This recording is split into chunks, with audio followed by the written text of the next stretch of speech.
ইন্ডিয়ার কিছু নায়ক আছে, তারা গর্ব করে জনপ্রিয়তা ঠিক রাখার জন্য বলে আমার বউ হলো হিন্দু, আমি হলো মুসলমান। আমার বউ হলো গণেশ পূজা করে, একই ঘরের ভিতরে আমি আবার আল্লাহকে সেজদা দেই, আমাদের ভিতরে গণতন্ত্র প্রতিষ্ঠিত আছে। আপনি তাকে বলে দিয়েন এটা আবু জেহেলের চাইতে টাটকা শয়তান। ইসলামে এই ধরনের মজা করার জায়গা নাই যে কিছু শিরক, কিছু তাওহীদ, কিছু সুন্নাহ, কিছু বিদআত, এরকম সুযোগ শরীয়তে নাই। নুমিনু বিবাদি ওয়া নাকফুরু বিবাদ ওয়া ইউরিদুনা আন ইয়াত্তাখিযু বাইনা যালিকা সাবিলা, মুযাবযাবিনা বাইনা যালিক, মাঝামাঝি থাকার সুযোগ নাই। নয় তাওহীদ, নয় শিরক, নয় সুন্নাহ, নয় বিদআত, নয় কাফের, নয় মুসলিম, মাঝামাঝি চেয়ার নিয়ে বসে থাকার সুযোগ নেই। শুধুমাত্র কিছু ভোটের আশায়, শুধুমাত্র কিছু জনপ্রিয়তার আশায়, শুধুমাত্র মানুষের সিম্পেথি পাওয়ার আশায়, শুধুমাত্র কয়েক পার্সেন্ট লোক যাতে তাকে ভালোবাসে, এজন্য টুপি মাথায় দিয়ে হুজুর মানুষ মন্দির পর্যন্ত পাহারা দিয়েছে। দেয় না? দেয় নাই? বিষয়টা কি? যেখানে সরাসরি আমার আল্লাহর সাথে রানিং শিরক চলতেছে, এখানে আপনি গেলেন কোন হিসাবে? কেউ না কেউ যাক, না হয় ধ্বংস হয়ে যাক, আমি জানি না।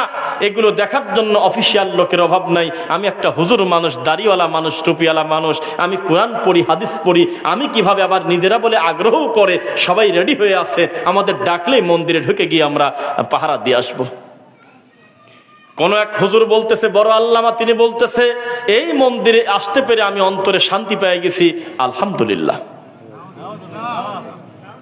আমি যদি একটা শব্দ মিথ্যা বলি তাহলে আমি একটু মাঝে মধ্যে বলাই নেই, সে কারণে যাতে মানুষের বিশ্বাস হয়, যারা মুরব্বী, যাদের হাতে অনলাইন নেই, তারা যাতে বিশ্বাস পায়। এরকম ঘটনা ঘটছে না ঘটে নাই?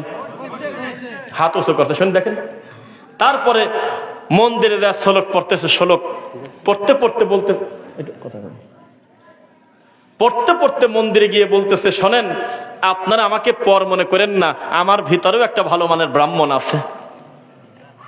ওই ভিতরে বলে একটা ভালো বলে ব্রাহ্মণ আছে। ব্রাহ্মণ বলে আমরা তো একই ছিলাম আগে, আমরা তো আগে তোমাদের মতোই ছিলাম, পরবর্তীতে না মুসলমান হয়েছি, একই তো। শুধুমাত্র কয়েক পার্সেন্ট লোকের খুশি করার জন্য এই লোকটা তার ধর্মকে বিক্রি করলো না। আর আহলে হাদিসের বাচ্চাকে যদি বলো ওখানে শিরিক হচ্ছে, 2 মিনিটের জন্য গিয়ে শুধুমাত্র খালি মুখ দিয়ে বলো আলহামদুলিল্লাহ, এ কথা বলে চলে আসো, ও জীবন দিয়ে দেবে, তবুও শিরিক করার কাছে গিয়ে শুকরিয়া আদায় করবে না। ওটাকে মনে করবে আল্লাহর গজবের জায়গা, যে কোনো সময় আল্লাহর লানত হবে, এই পাপের জায়গায় আমি বসে থাকবো না। প্রয়োজনে বলবে আমি অসুস্থ, ভিতরগত শেষ হয়ে গেছি, ইন্নী সাকিম, এরপরে সরে পড়বে। এটার নাম হলো কথা। কথা বোঝা যাচ্ছে না মনে হয়? আপনি কাকে কি মূল্যায়ন করতেছেন? এই বিদাতিরা, এই ভ্রান্ত আকীদার লোক কত খারাপ জানেন? এরা সুদ মেনে নেছে। কথা কয় না? মানে নেয় নাই? কে বলছে সুদ মানে নাই? সুদের টাকা দিয়ে তো হুজুরের বেতন দেয়। ঘুষ মানে নেছে তো, না হলে ঘুষখোর হলো মসজিদ কমিটির সভাপতি, আর ওই মসজিদে লোকটা 20 বছর ইমামতি করতেছে। বিষয়টা কি?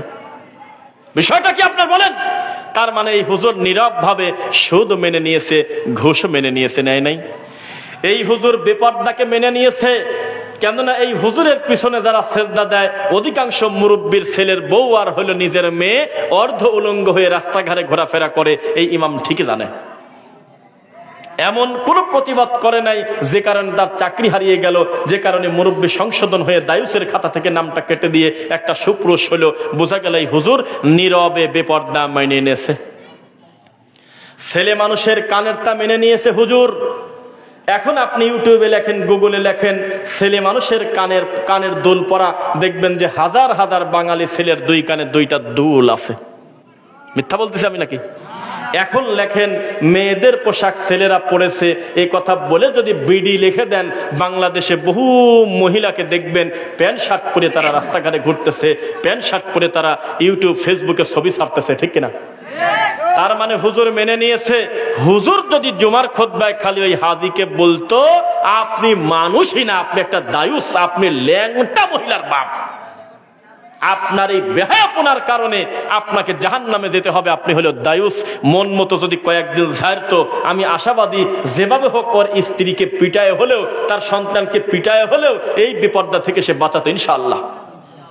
তার মানে নীরবে হুজুর মেনে নিয়েছে। বেপরদা থাকলে আমার কি, সুদ খালে আমার কি, ঘুষ খালে আমার কি, ডাকাতি করলে আমার কি, মেয়ের সম্পত্তি ছেলেকে লিখে দিলে আমার কি, আমি খালি দেখবো যে মাসের 10 তারিখে বেতনটা ঠিক মতো আসে কিনা। আর আমি খালি খেয়াল রাখবো এই মসজিদে যাতে কোনোভাবে জোরে আমিন বলতে না পারে, বললেই মনে করবো এটা ইহুদির দালাল। আছে কিনা? কত বড় শয়তান, কত বড় ইবলিস। মুয়াজ্জিন হলে প্রতিদিন মদ খায়। মদ মানে কি? বিড়ি। মদ মানে ফেন্সিডিল। মদ মানে গাঁজা। মদ মানে সিগারেট। মদ মানে তামাক। মদ মানে গুল। এগুলো মদ না?